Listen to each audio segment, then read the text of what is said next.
Carta aos Colossenses, capítulo 2. Pois quero que saibam o quanto eu tenho trabalhado por vocês e pelos que moram em Laodiceia, e por muitos outros que não me conhecem pessoalmente.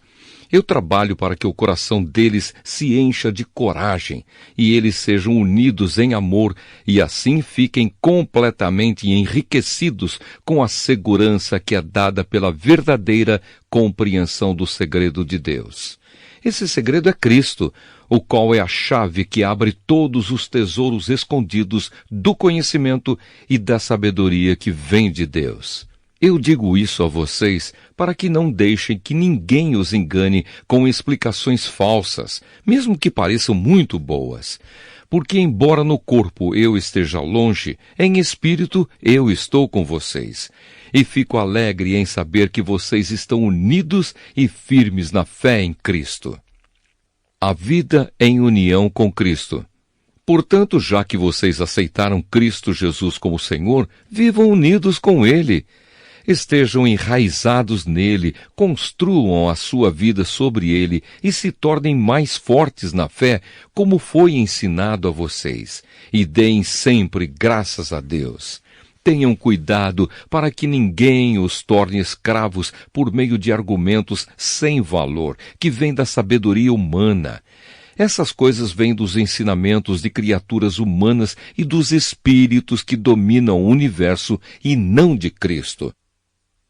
Pois em Cristo, como ser humano, está presente toda a natureza de Deus, e por estarem unidos com Cristo, vocês também têm essa natureza.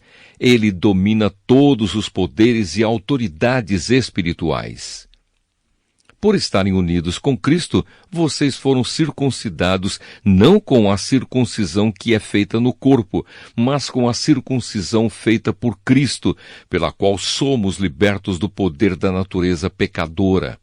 Pois quando vocês foram batizados, foram sepultados com Cristo, e no batismo também foram ressuscitados com Ele por meio da fé que vocês têm no grande poder de Deus, o mesmo Deus que ressuscitou Cristo. Antigamente vocês estavam espiritualmente mortos por causa dos seus pecados, e porque eram não-judeus e não tinham a lei. Mas agora Deus os ressuscitou junto com Cristo.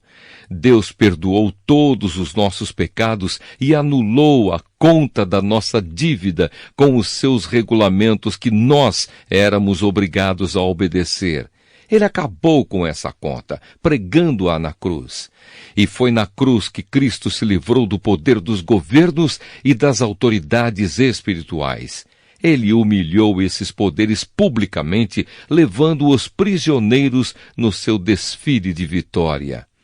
Portanto, que ninguém faça para vocês leis sobre o que devem comer ou beber, ou sobre os dias santos, e a festa da lua nova, e o sábado. Tudo isso é apenas uma sombra daquilo que virá. A realidade é Cristo. Não deixem que ninguém os humilhe, afirmando que é melhor do que vocês, porque diz ter visões e insiste numa falsa humildade e na adoração de anjos. Essas pessoas não têm nenhum motivo para estarem cheias de si, pois estão pensando como qualquer outra criatura humana pensa. Elas não estão ligadas a Cristo, que é a cabeça.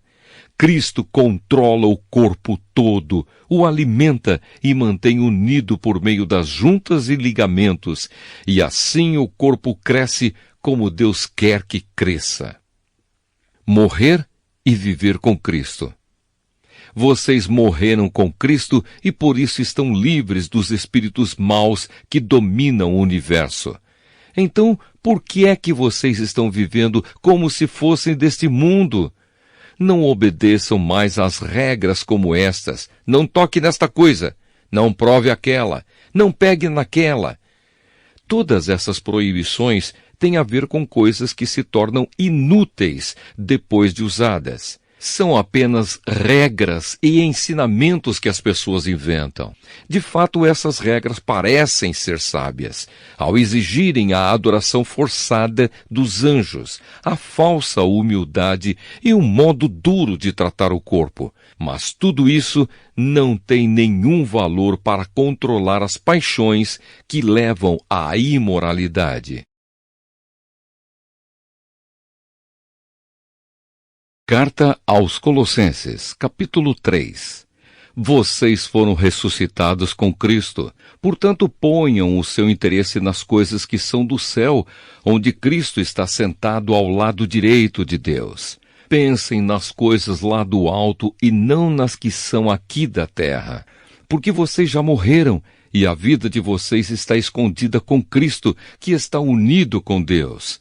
Cristo é a verdadeira vida de vocês, e quando Ele aparecer, vocês aparecerão com Ele e tomarão parte na sua glória.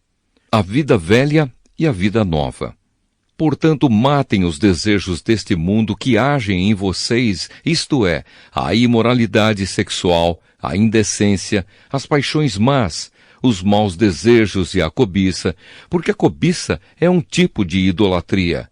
Pois é por causa dessas coisas que o castigo de Deus cairá sobre os que não lhe obedecem. Antigamente a vida de vocês era dominada por esses desejos, e vocês viviam de acordo com eles. Mas agora livrem-se de tudo isto, da raiva, da paixão e dos sentimentos de ódio, e que não saia da boca de vocês nenhum insulto e nenhuma conversa indecente. Não mintam uns para os outros, pois vocês já deixaram de lado a natureza velha com os seus costumes e se vestiram com uma nova natureza. Essa natureza é a nova pessoa que Deus, o seu Criador, está sempre renovando para que ela se torne parecida com Ele, a fim de fazer com que vocês o conheçam completamente. Como resultado disso, já não existem mais judeus e não judeus, circuncidados e não circuncidados, não civilizados, selvagens, escravos ou pessoas livres, mas Cristo é tudo e está em todos. Vocês são o povo de Deus. Ele os amou e os escolheu para serem dele.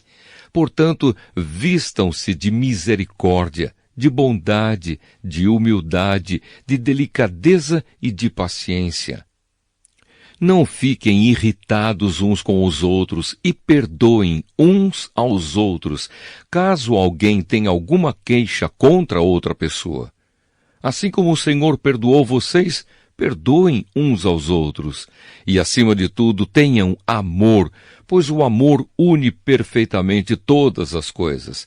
E que a paz que Cristo dá dirija vocês nas suas decisões, pois foi para essa paz que Deus os chamou, a fim de formarem um só corpo, e sejam agradecidos. Que a mensagem de Cristo, com toda a sua riqueza, viva no coração de vocês. Ensinem e instruam uns aos outros com toda a sabedoria. Cantem salmos, hinos e canções espirituais. Louvem a Deus com gratidão no coração. E tudo o que vocês fizerem ou disserem, façam em nome do Senhor Jesus e por meio dele agradeçam a Deus, o Pai. Viver bem com os outros. Esposa, obedeça ao seu marido, pois é o que você deve fazer por ser cristã. Marido, ame a sua esposa e não seja grosseiro com ela. Filhos, o dever cristão de vocês é obedecer sempre ao seu pai e à sua mãe, porque Deus gosta disso. Pais, não irritem os seus filhos para que eles não fiquem desanimados. Escravos, em tudo obedeçam àqueles que são seus donos aqui na terra. Não obedeçam só quando eles estiverem vendo vocês, procurando com isso conseguir a aprovação deles. Mas obedeçam com sinceridade por causa do temor que vocês têm pelo Senhor. O que vocês fizerem, façam de todo o coração, como se estivessem servindo o Senhor e não as pessoas. lembrem que o Senhor lhes dará como recompensa aquilo que ele tem guardado para o seu povo, pois o verdadeiro Senhor que vocês servem é Cristo. E quem faz o mal, seja quem for, pagará pelo mal que faz. Pois quando Deus julga, ele não faz diferença entre pessoas. Carta aos Colossenses, capítulo 4. Donos de escravos, sejam justos e honestos na maneira de tratar os seus escravos. Lembrem que vocês também têm um Senhor no céu. Conselhos. Continuem firmes na oração, sempre alertas a orarem e dando graças a Deus. Orem também por nós, a fim de que Deus nos dê uma boa oportunidade para anunciar a sua mensagem, que trata do segredo de Cristo. Pois é por causa dessa mensagem que estou na cadeia. Portanto, orem para que eu faça com que o segredo de Cristo seja bem conhecido, como é o meu dever. Sejam sábios na sua maneira de agir com os que não creem e aproveitem bem o tempo que passarem com eles.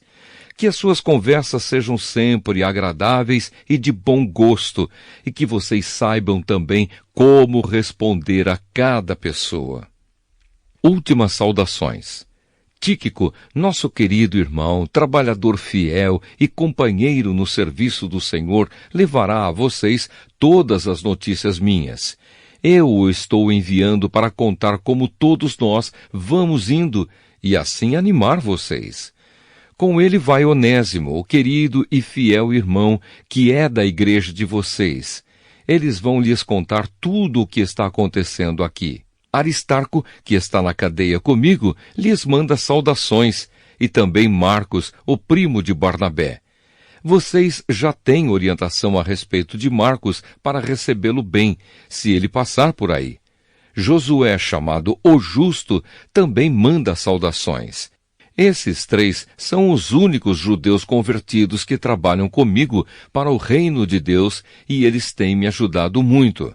Epáfras, outro que é da igreja de vocês e é servo de Cristo Jesus, também manda saudações. Ele sempre ora com fervor por vocês. Ele pede a Deus que faça com que vocês sejam sempre firmes, espiritualmente maduros e prontos para cumprir tudo o que Deus quer. Eu posso afirmar que ele tem trabalhado muito em favor de vocês e pela gente de Laodiceia e de Hierápolis. Lucas, o nosso querido médico, e o irmão Demas mandam saudações. Mandamos saudações aos irmãos que moram em Laodiceia. Saudações também para Ninfa e para a igreja que se reúne na casa dela. Peço que depois de lerem esta carta, vocês a mandem para Laodiceia, a fim de que os irmãos de lá também a leiam. E vocês leiam a carta que vai chegar de Laodiceia, e digam isto a Arquipo. Procure cumprir bem a tarefa que você recebeu no serviço do Senhor. Com a minha própria mão escrevo isto. Saudações de Paulo. Não esqueçam que estou na cadeia. Bênção. Que a graça de Deus esteja com vocês.